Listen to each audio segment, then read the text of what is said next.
Today is May the 30th. Do we still have to tithe? Let's find out together as we read Deuteronomy 13 to 15.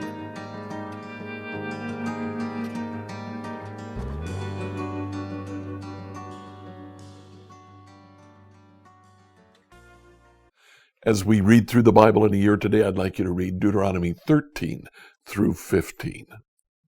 Now, chapter 13, where Moses starts here, it's a sermon against idolatry.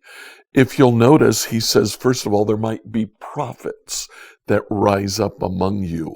In verse 2, if they then say, "Come, let us worship other gods," here's what you're supposed to do.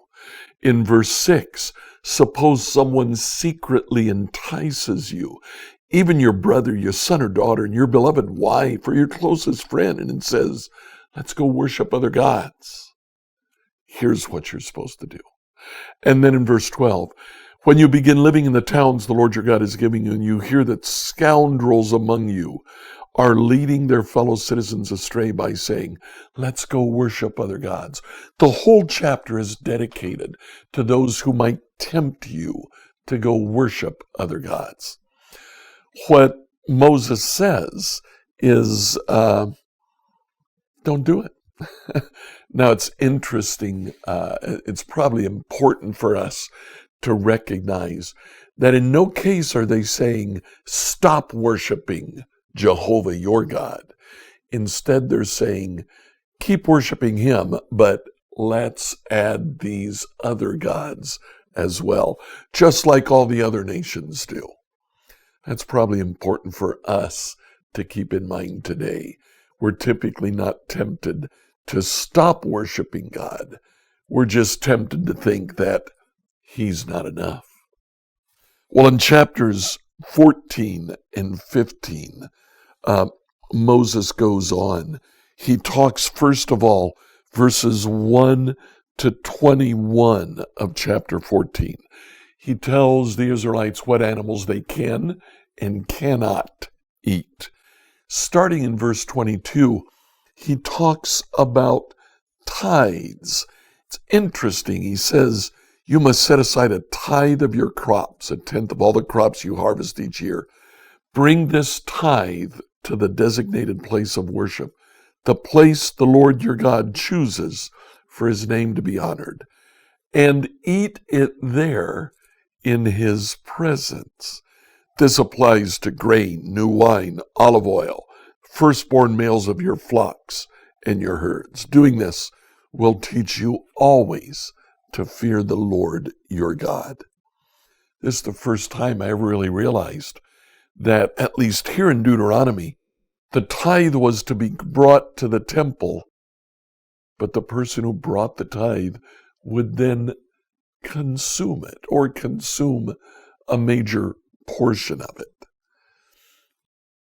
Chapter 15 comes, and in verse 28 of chapter 14, he says, at the end of every third year, bring the entire tithe of that year's harvest.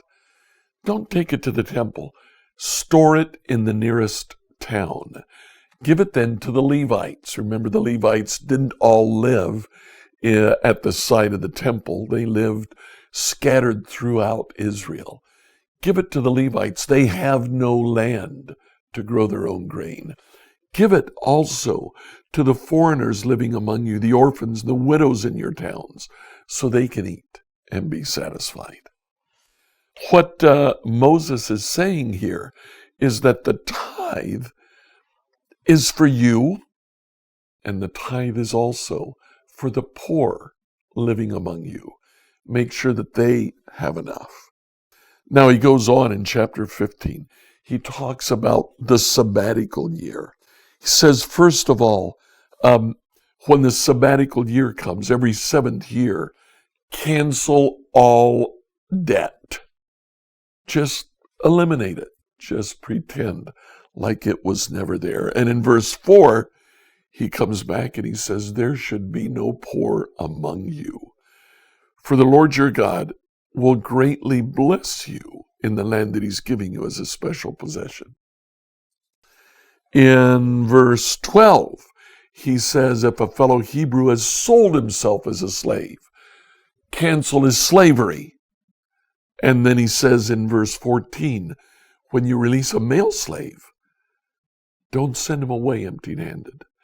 Give him a generous farewell gift from your flock, from your threshing floor, from your winepress.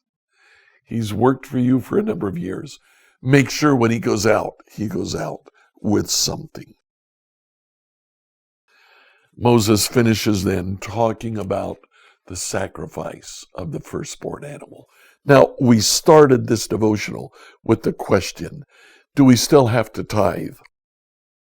The bottom line answer is yes. But what do we mean when we say that? It is interesting. Israelites would tithe in order to recognize that God himself is generous. They would do it to recognize that, first of all, God is giving you 90% of what rightfully belongs to him. But then secondly, you take your tithe to the temple and you eat it there. God is providing for you even as you tithe. And this comes back time and again in these chapters. In chapter 14, verse 23, he says, bring this tithe to the designated place of worship. And at the end of that verse, he says, doing this will teach you always to fear the Lord your God. Verse 29, the last phrase of that verse is, the Lord will bless you in all your work. Chapter 15, the first part of verse 6, the Lord your God will bless you as he has promised. 10, the second part of that verse, the Lord your God will bless you in everything that you do. Verse 15, you release the slaves. And Moses says, remember that you were once slaves in the land of Egypt, and the Lord your God redeemed you. That's why I'm giving you this command. And then finally, in verse 18, that verse ends saying, the Lord your God will bless you in all that you do. We tithe today. I honestly don't know if the tithe is supposed to be 10% today, or if we're to tithe on gross or on net or any of that. I'm not really sure. We do live in the time of the New Testament. Things are intended to be different, but the purpose of the tithe is still true today. We should give back to God. Why? The purpose of the tithe is to show that the good that we do receive comes to us from God. Whatever you give recognizing that this is what God has given you. Like, follow, and subscribe to this podcast on whatever platform you use to listen to it. Send your questions to us at questions@becomehope.com. Tomorrow, we'll answer the question, how do we recognize God's leaders?